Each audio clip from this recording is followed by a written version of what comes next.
It is a very busy time for the San Diego Police Department. Joining us now is Chief Scott Wall. Good morning, Chief. Thank you for being here. So much to talk about. Let's start about what happened on the freeway. I know, I think Heather had mentioned she was stuck in that for almost 3 hours. Yeah. How does the police department handle situations like that? Well, listen, I know and understand that there are a lot of people that were extremely inconvenienced by this incident. And we have that in mind when we're addressing these situations, but understand that we're trying to save somebody's life. And we're dealing with somebody that was prepared to jump.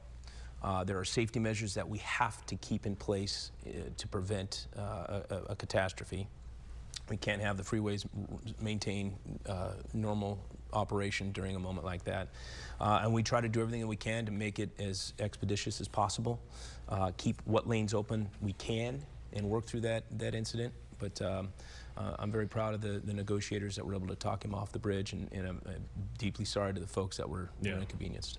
It ended peacefully, and hopefully that person can get the help that he needed. That's right. Let's move on to the other story we were following, this investigation, which just turned into just an incredible story. The human remains found in that Southcrest neighborhood. Yeah. What a case. I mean, this is just incredible. Yeah, it is fascinating. Yeah. I want to commend the personnel that are involved in that investigation, from the CHP to the FBI to the San Diego Police Department, our crime lab, the medical examiner's office, the district attorney's office. It is a collaborative effort. Clearly, this person was involved in a lot of things that require all these agencies to be able to work together. I'm confident after the medical examiner finishes their report, we'll have a lot more clarity as to exactly what we're dealing with. And Mr. Rohn is in jail. He's going to be in jail for a while for a murder from 2 years ago. He's going to be in court this week. It's unbelievable that story was connected to that, and the people there can't go back to their house. They're just, for lack of a better term, they're too freaked out to be back in their homes. I can't even imagine. Unbelievable. Okay. Another big story, Chief, that we've been talking about, City Council is going to decide on the future of those license plate cameras. Yes. I know that SDPD uses them. What do you say to people who are concerned about how the data of this is going to be shared? Sure. We understand that there are certain circles within our own community that are living in fear.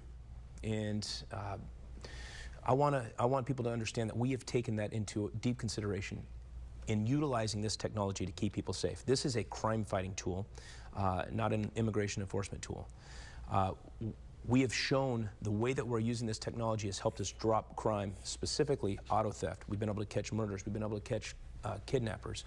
We've been able to find people that are suffering from dementia or Alzheimer's that have gotten in a car and driven counties away through our city. We've been able to locate them and help get them back to their family.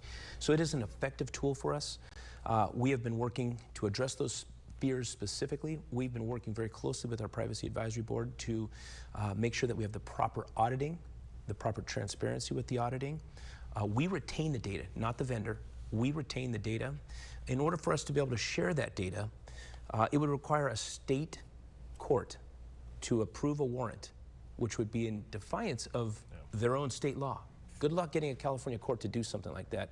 I am confident when I say that the information will not be shared with the federal government or any other department throughout the state. We retain it ourselves. Chief, what can you tell us about obviously we're reporting this morning the $30 million settlement with the shooting that happened earlier this year, and not an admission of liability, but of a business decision is how it was phrased. Sure. How does the department handle something like that? Well, listen, I want everybody to know in moments like this, I take full responsibility for the personnel in our department and our actions. And the first thing that I do is I take a good look in the mirror. And what are the things that I can do that are within my control to help steer this organization to better outcomes?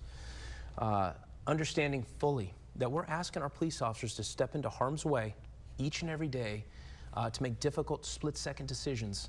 But anytime, those decisions contribute to the loss of life, I want to make sure that one, everybody understands that that's a deep burden that we have to carry. And it's very tragic. And that was a 16-year-old Kanoa Wilson. That was in January of this year. Let's talk about the holiday season and switch to that, because we've also this seems to be a prime time for not only scammers but thieves and the porch pirates. Does the San Diego Police Department get involved with things like that if somebody has that happen to them? Certainly, we do, and there are things that we can do utilizing technology. Sure. Obviously, putting tracking devices in packages. We put them on bicycles. We do certain things to try to apprehend those that are in the business of stealing items during this particularly vulnerable time for everybody. When more and more packages are being delivered, we understand how not only inconvenient, but how frustrating it can be to have those items taken off your porch, especially when it gets close to the holidays and their gifts. Yeah. Yep. Can we end on a bright note, if we can? Yes. You have community events, events that you guys are having that you want to invite people to? Yeah, well, there's a ton. Obviously, this is the time of year of giving back above and beyond what we normally do as public safety officials. We just had Shop with a Cop, was a fantastic event. We're partnering with all kinds of different agencies to give back food, clothing items, gifts for our kids. We're very proud and honored of all the partners that are out there with us, really making it a brighter holiday. Chief, yeah, we always appreciate you coming in and chatting with us, and it was a pleasure hanging out with you Friday night, by the way. Yes. I see the chief, I go hang out with him and talk. Oh, really? December nights was beautiful. Oh, wasn't it great? That tree, when it gets lit up, it's just unbelievable. I've yet to see it. I need Oh, to. you I gotta gotta go. do it. Maybe next year. Chief, thank you. Thank you. Happy holidays. Stay safe out there. We appreciate it. We'll be right back.